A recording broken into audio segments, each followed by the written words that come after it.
On the live stream for a Monday night, obviously here at SAP Center for what's my third game in person this season. Still have to admit, very weird to watch any sporting event with no fans, but specifically Sharks hockey. Can't tell you how many times I've been here specifically to cover games, work games, watch games. It's just this is never going to feel normal. And I'll say it one more time that for all of you watching on television tonight, we do a pretty good job of showing you replays and piping in a little bit of sound, and the commentary from Brett and Randy is always the same, and the music and going to commercial breaks, and we cover up what is a very surreal experience to be here in person for a game. So I just wanted to state that right off the top before I get into talking about tonight's game specifically, that no matter how many times I've been here, this is not going to ever feel normal at all. And I give the players credit on getting used to this, I guess, adjusting to this. It's got to be weird for them too. Huge night for Eric Carlson, as Tito says already in the chat. Yes, I do have eyes on the chat, by the way. 2 goals in regulation, and then the shootout winner. Now, kind of confused. I mean, technically, when I look at the 4-3 score, Carlson was responsible for 3 of them. Is that a hat trick? Is that not a hat trick? Shootout-induced hat trick? And to be quite honest, we're still calling it Radim Šimek's goal. That was the first for San Jose tonight. Somebody or something tipped it. I don't know if it went off of a wild skate and ramped up, or if it went off Dylan Gambrell's stick and ramped up. But if it was, it's credited right now to 51, and if that stays that way, you had an all-defensive scoring evening, 3 goals and the shootout winner from defensemen. Hey, Zach, I see you on the chat here. Do I see Brett Hedican being a future head coach in the NHL someday? You know what? First time I've heard that question, and it's an interesting one to me because, let me just state this. Heddy's a great hockey mind. Heddy's also a good people person. And to put those things together, if he wanted to, now let me just say this, to work your way up into the head coaching ranks of the NHL probably requires a few other stops, maybe an assistant somewhere else or a head coach at a lower league. I would just say this, if Heddy put his interest behind it, if he was interested, I wouldn't doubt that he could. And I'm imagining you asked that because you like his commentary on the broadcast. I do too. But that was an interesting question. Matthew, that was a good win for the Sharks. They needed it after the losing streak. I agree. Even with the Carlson win, that Zuccarello shot was impressive. Absolutely. There were some very skillful plays tonight. I have to state, too, that the wild goals, specifically Johansson, when he kind of spun around that shot, high slot, scored their first goal. Bonino, how about the pass from Joel Eriksson-Ek to get it to Bonino for their second goal? Again, I credit Minnesota for being a good team, looking like a good team tonight. And, their third goal, Fiala, that was just a right place, right time play. It wasn't the goal that was impressive. It's how they kind of pinned San Jose in their own end and picked up a turnover. So, look, overall, a game where through the course of 60 minutes and through the course of 5 minutes of overtime, the Sharks were the better team. And it very possibly could have swung the other way tonight, where they didn't get the result. Still, Minnesota gets a point. That's not optimal. It's not terrific. But, for San Jose to get the 2 that they set out for, and rightfully that they probably deserve being the better team. We talked about in that Arizona series, there was a night where the Sharks got outshot, I want to say 28-22. 22 shots on goal in 60 minutes for San Jose. Not necessarily the winning recipe. Tonight, 18 shots in the first period alone. So you like to see that improvement in just flat out opportunities and creating them. I'll also say, though, too, power play opportunities for this team haven't been as plentiful lately. And tonight's game really, was there one minor penalty taken? Or one power play opportunity for the Sharks? after Spurgeon chipped it over the glass on the delay of game. So neither team was really getting a ton of whistles tonight, but I would say that, even in last game against Arizona, the Sharks are not drawing a ton of penalties, and usually there's something behind that. The way you're playing is not earning that opportunity. So to Zach's point, they did stay out of the penalty box tonight. I think the real combination is if you're disciplined by staying out of the box, but you can also draw some penalties and get your man advantage out there. Mark asking, will Drew be beside Randy calling games in the Sharks' future? I have absolutely no clue on that. I really don't. How was it to be in the arena for the shootout? Oh, shout out. Sorry, it's really small text on my screen. The shout out to Patty passing Mark Messier. You know what, Dalton, I'm glad you brought that up. Really cool moment when in the first period, as soon as it went official for Patty, 17:57, players from both benches, not just stood up for the standing ovation, like they hopped up.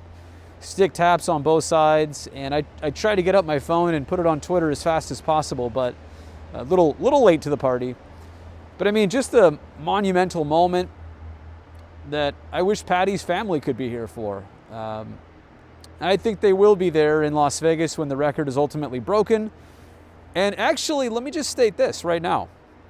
When we first did the math to realize that Patty's record-breaking night would happen in Las Vegas, months ago, I was kind of upset about that. I figured I want the guy to do it at least at the tank, at home.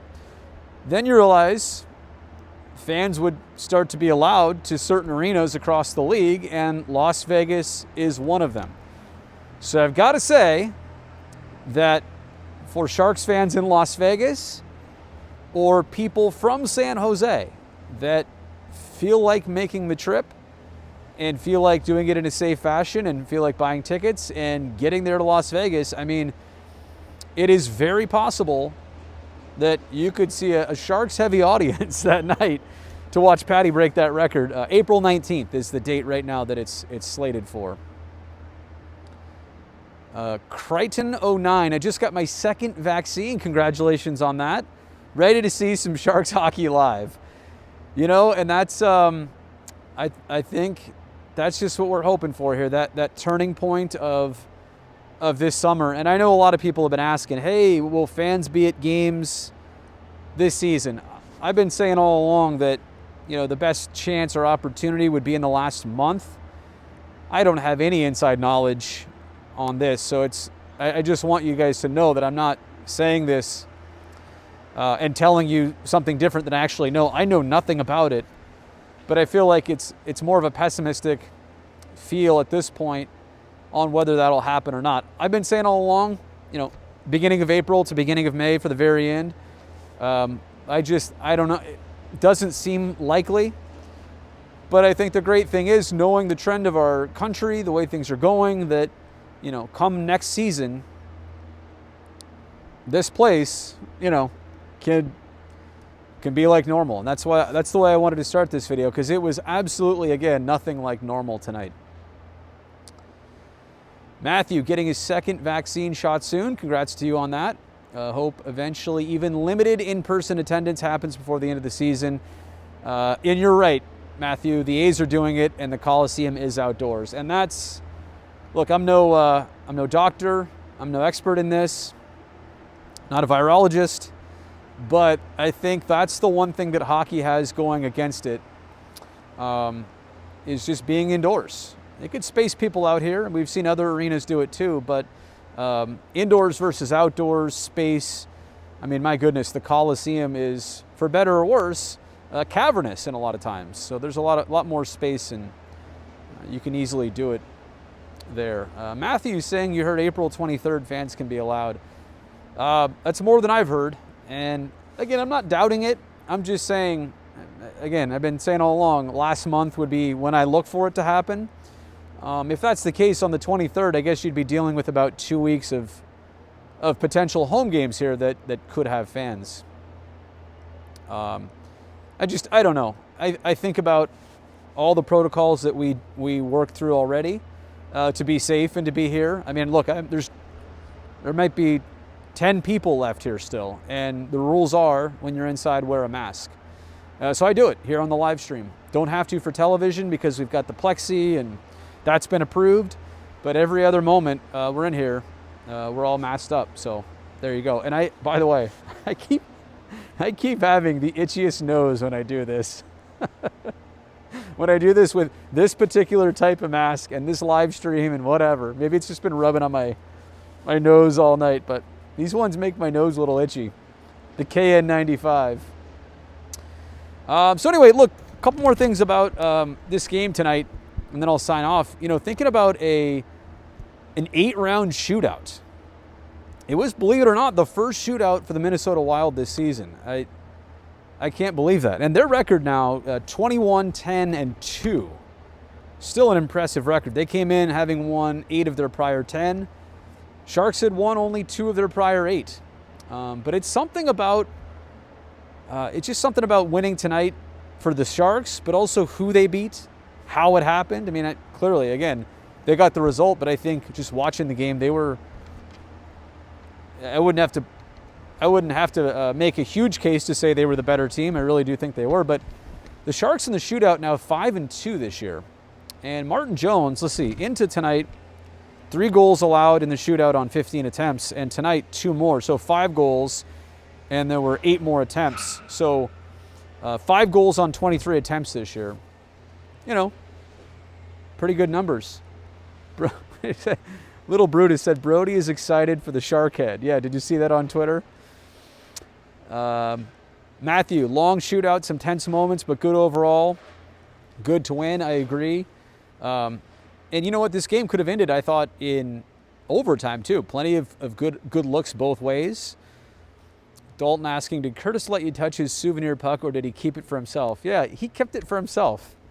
And I'm just thinking, you know, like an NHL puck, right, during these COVID times, a puck that leaves the rink, where has that puck been for the last 5-10 minutes? Has it been all over the ice that is also full of fluids? And look, pandemic aside, touching a puck that just got cleared over the glass, in this case it ramped up off a stick or the post or something and shot up here in the seats. But it's probably not the most hygienic thing in the world anyway. So just decided to let that one go and let him have it. Jessica wondering, how is Sharky doing? You know, poor Sharky. He would probably love to be here tonight, but I don't believe he's allowed. Crichton, just spray it with Lysol. I agree. That's absolutely the way to do it. You guys want to see inside the tank here real fast? Let me just see if I can clear the chat for a second off the screen. And where's the shark head? I'm going to just tilt up. Oh, there it is. There it is. But it really is a trip to be back here. I mean, a place that feels so much like home, a second home. I can't tell you how many days and nights I've spent here, and it's so different right now. You know, seeing these tarps up, as you know, as they should be. I mean, nobody's sitting there. It's good ad space. Kind of makes it feel less empty. Like on television, you don't see empty seats. I don't know. I don't think it's really a barrier to stop people from sitting there. It's just more that it doesn't look like an empty arena on television. But yeah, just this is still surreal to actually be here like this, even right now, and know that nobody, like, there's no popcorn, there's no, you know, beer splattered all over the place here. It's just, you know, yeah, totally weird. Leonard asking, what's my streaming setup at the tank like? You know, I'm a production guy, Leonard, so I keep it actually pretty simple here. I'm talking to you right now on my my iPhone, and I'm plugged into a little audio interface here called an iRig Pro. That's how I'm getting the audio in. Graphics are via an app called Streamlabs, and using a shotgun Sennheiser 416 microphone. So it's pretty simple. I want to bring the minimal amount of stuff, and I have my iPhone up on this really, really flimsy tripod. In fact, you may see it wobbling here a bit, even as I get close to it. Like the wind actually pushes this thing. So, how many more times do I get to go to SAP, Little Brutus? I do not know the answer of that. I also should tell you that with the Oakland A's season coming up, you're not going to see me as much. I'll share more on that when I know the exact answer and when I know exactly how to spell it out. Matthew asking, are you ever going to go on OMGL to meet fans one day? I'm not sure what OMEGLE is. Omegle? Sorry. I don't know if that's a typo or if I'm just that dumb. Probably I'm just that dumb. What do you do when you and Curtis are not on air? Do you sit in the stadium seats or do you go do something else? I'll show you what I do. Here's what I do. Well, what row is this? I should sit in this. Yeah, this row. I'll show you what I do.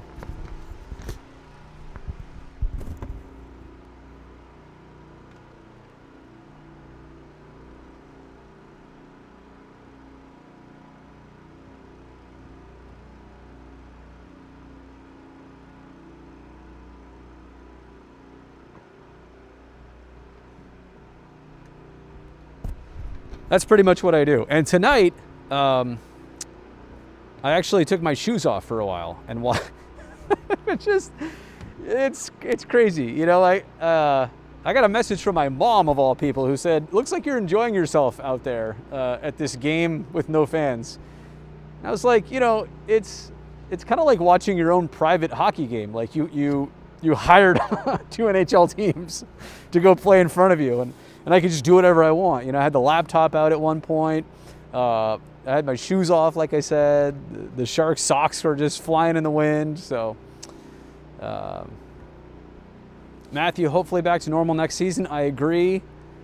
Comic-Con said they'll have an in-person event over Thanksgiving weekend in November, so we'll see how that goes for everything else too. Look, I just, you know, I'm no expert.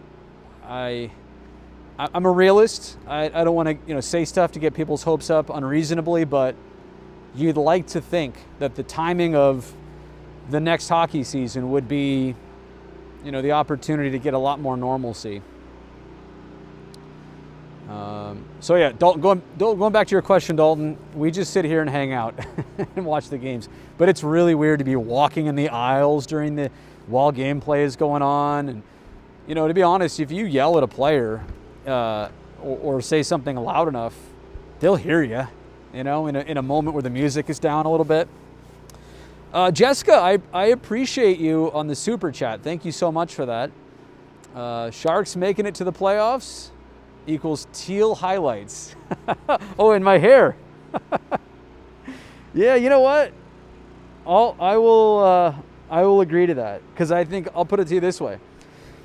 If the Sharks make the playoffs at this juncture, 34 games in, so 22 left to go, it's going to be one of the most if they did it, it would require and would be one of the most impressive runs to the finish in team history and league history. And I would, right? Like, people would be going crazy. I would be too. So let's just say this. If they make the playoffs, teal highlights in the flow. I could do that. I could definitely do that. Plus, I'm hoping shortly after that it's gone anyway. Yeah, Matthew, SAP Center, Brody Brazil's personal couch. You're absolutely right. Nolan, yes, I will be at A's opening day on Thursday, actually opening night, and then back on Friday as well, too. Am I Marvel or DC? I'm going to be honest with you, Zach. I'm going to disappoint you. Neither. I don't have a preference on that one. I should get a mullet. All right. I think when this gets cut off, it'll be an experimental cut off. Kind of like what I used to do with the playoff beard. You know, do the handlebars for a bit, have the Fu Manchu for a bit. Maybe what I'll do is, like, we'll go mullet first, or, you know, cut different things into the hair to get it as short as it needs to be. JAL576, please keep the hair. That's a rare take. I got to be honest, I've gotten criticized so many times on social media lately for, hey, you know, barbers are open, cut the hair. It's like, I realize it. I'm just trying to be home free here, you know? And plus, what's another couple weeks? So hopefully. Shave the sides and let the flow go. Jason, maybe one just teal streak regardless. Just one little teal highlight right here. Right before I cut it off, I'll do that. Dalton, am I going to do a live stream from the Coliseum on opening night? You know what, I'm planning to. For a lot of these games that we're at, I really think that I can have this set up, you know, going quite easily. So I probably will do something from the Coliseum just like this on Thursday night. I hope it's not too cold after the game. Julio, is Erik Carlson going to carry this team from here on? Look, I got to say on the note of Carlson, it's obviously been a rough season. And the start was extremely difficult. Didn't even look like himself. Missed those 4 games. Healed up, did whatever was necessary, and he just came out, honestly, came out looking like a totally fresh and different hockey player in such a good way. And I feel like since then, you know, it's been a while now since he came back, a couple weeks, kind of cooled off a little bit in terms of the production or maybe the looks. He was shooting a bunch at first. I mean, he came out crisp, looking like the EK65 that you dream of. And I think lately you're starting to see him get back to that more. You know, both his goals tonight, the finish on the 2-on-1 with Kane, the shot from the slot was, you know, unbelievable precision. Even his shot in the shootout, he just unloaded a bomb on Cam Talbot. So I just want to say, like, you see streaks of Erik Carlson and you just hope for more consistency of it now, you know, and I don't know how much just getting past the injury was the biggest part of that. I know in in Carlson's commentary tonight, the interview, somebody asked him, you know, about playing better defense. His coach Bugner thought he was playing better without the puck, and I just think in all avenues he's been better since recovering. But I think if the question is, Julio, is he going to carry the team? If he played like that on a consistent basis, then yes, absolutely he would. So, Moonglow, we need Shark representation in Vegas when Patty breaks the streak, and that's what I'm saying.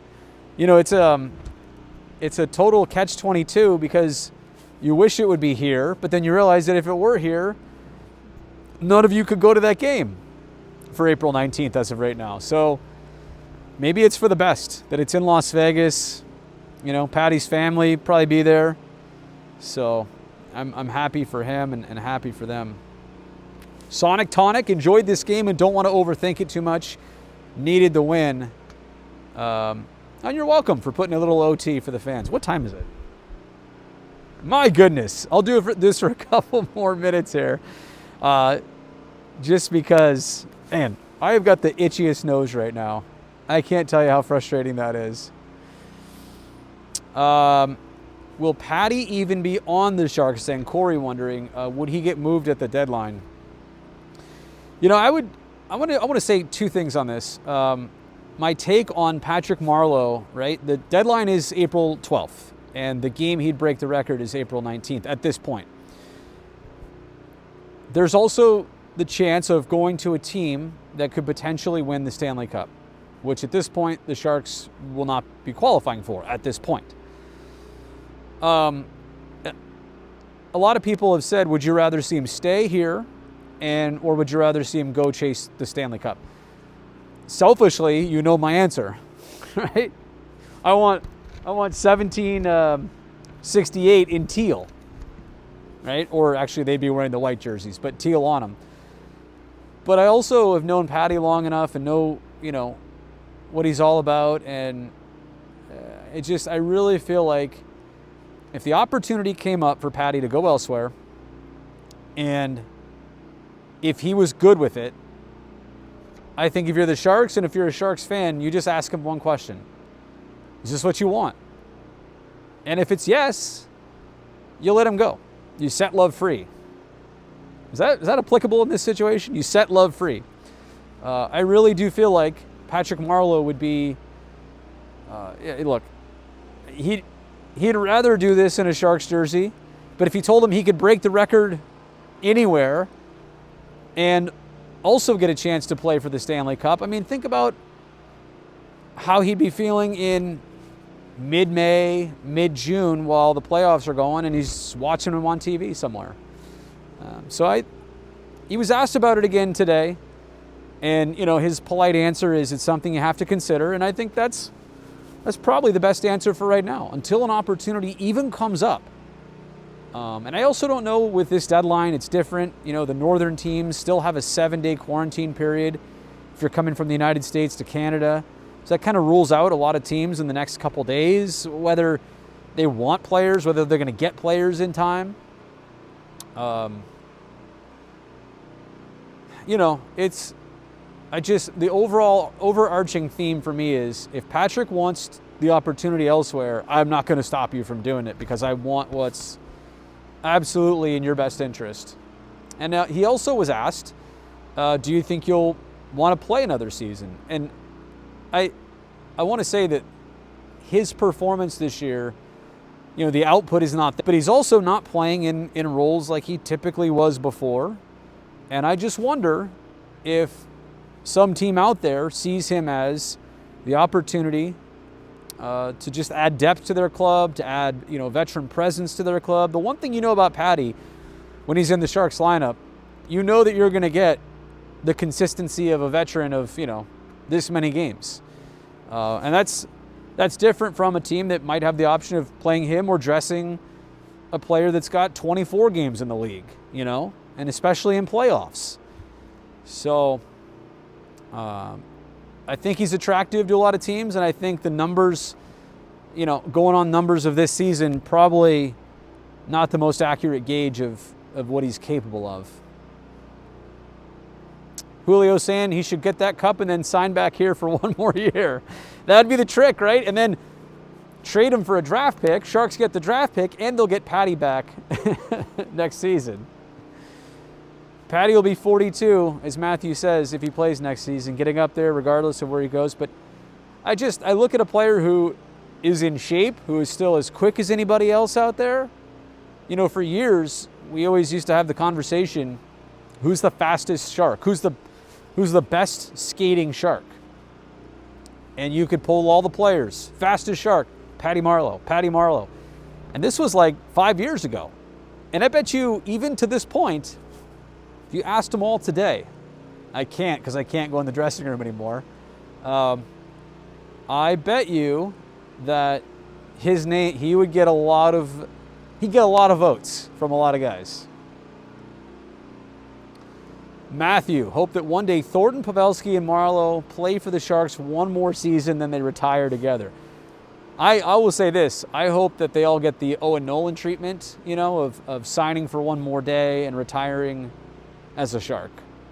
I think that'd be really cool. And come on, just look with me right there. Maybe it'd be on the other side it'd be on this side of the building, probably. Because I think that side's a little busy right now, but just think about somewhere up there, where is it? 19, 12, right? That's a whole separate conversation too. Who's the first Shark to get their number retired? If it's Patty, does Joe go next? If it's Joe first or Patty, then does that break the dam? Is Owen in there somewhere? Is Doug Wilson in there somewhere? So Julio, thank you so much for jumping in the super chat. I really appreciate you. Not just for that, but for being here and contributing and hopefully sharing the channel with other people too. I wouldn't mind. I'm trying to grow this thing. In all reality, I think I started, I don't Twitter, Instagram, YouTube, or Facebook.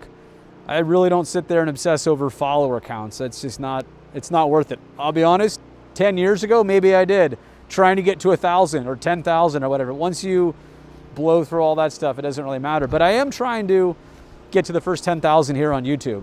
And I think I started this year at like 5,000 subscribers.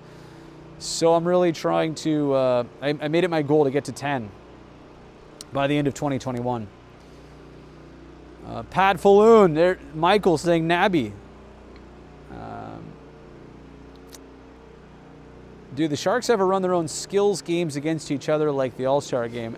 Sometimes at practice, but I don't know that they've ever had, you know, like the open fan fest type skills competition day that I've seen. I have seen other teams do that, and it's very cool. That's such a great like Saturday thing to have, or a Sunday thing, but maybe on a weekend you don't have to play. Thomas, do I see Ferraro as a future captain? I'll tell you this, it's so early in his career. You know, didn't have a full season last year because of stuff. Not going to get a full season this year because of stuff.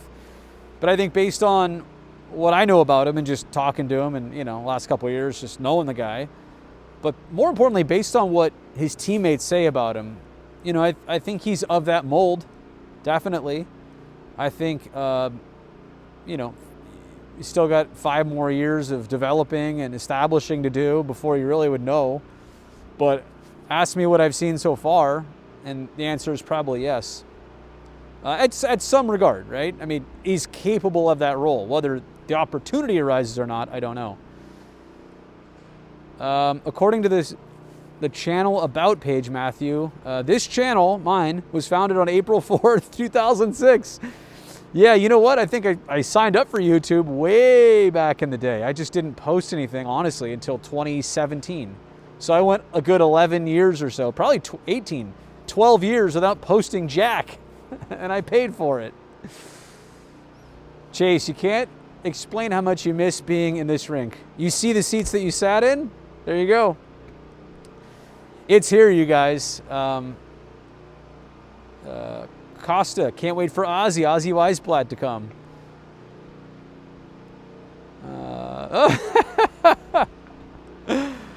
Oh, good to see you too, Funk. I love seeing you out there, man. You know, I just want to say this. Wait, Maverick, your birthday is April 4th, 2006? Are you telling me that the day I signed up for YouTube, you were born, and now you're watching me here, live from SAP Center? I just want to say one thing that Curtis and I were talking about tonight, and it's crazy. You guys all, you know, you haven't been here in a long time, and it's almost like in your brain, like this place, you know it exists, but it just doesn't register like it exists anymore. And I will say, not so much tonight, but the first night I came back here and realized this still exists, a place that like I said, I'm passionate about. It's kind of like a heartwarming feeling to know that, oh, you know, after all we've been through, this place is still here. And that's with it looking totally normal and, you know, toned down and on crutches, basically, that this place is still here. And I know that's going to be such a great feeling for all of you guys. And I can't wait to see people come back in here and just do this, you know, like miss this place, you know. So that's why I wanted to do these live streams with you guys here, because I know you just miss, you know, I told people on our network, just show people inside. They miss a place they haven't been in so long. All right, I'm going to sign off in just a couple minutes here because I got to get rolling and get the night concluded. Do I think you'll see Ryan Merkley on the Sharks? But, you know, Merkley, Ferraro, John Leonard, there's a next wave of players that I'm definitely starting to see here. And I really do feel like that's one of the encouraging things that's possible from this year to next, is to see them all take a next step. Maverick, my channel is as old as you. Well, happy birthday coming up pretty soon, because my birthday is actually on the 3rd. But it's a lot different year than your next birthday is going to be. Julio, go eat some dinner. You're right. I gotta hightail it home. It's whole 11:25. All right, guys. I really appreciate all of you for being here tonight. Thank you so much. I will see you on Wednesday. We're back at the studio, but once again, Sharks and Wild here from the tank. All right, everybody, be safe, and I will talk to you soon. Good night. Here, you know what? I'll tell you what. I will leave you with the scenic shot here for 1 second as I go home. I'll go completely wide here. There you go. I'll let that sit for just a second. I'll let you enjoy that. Have a good night, everybody.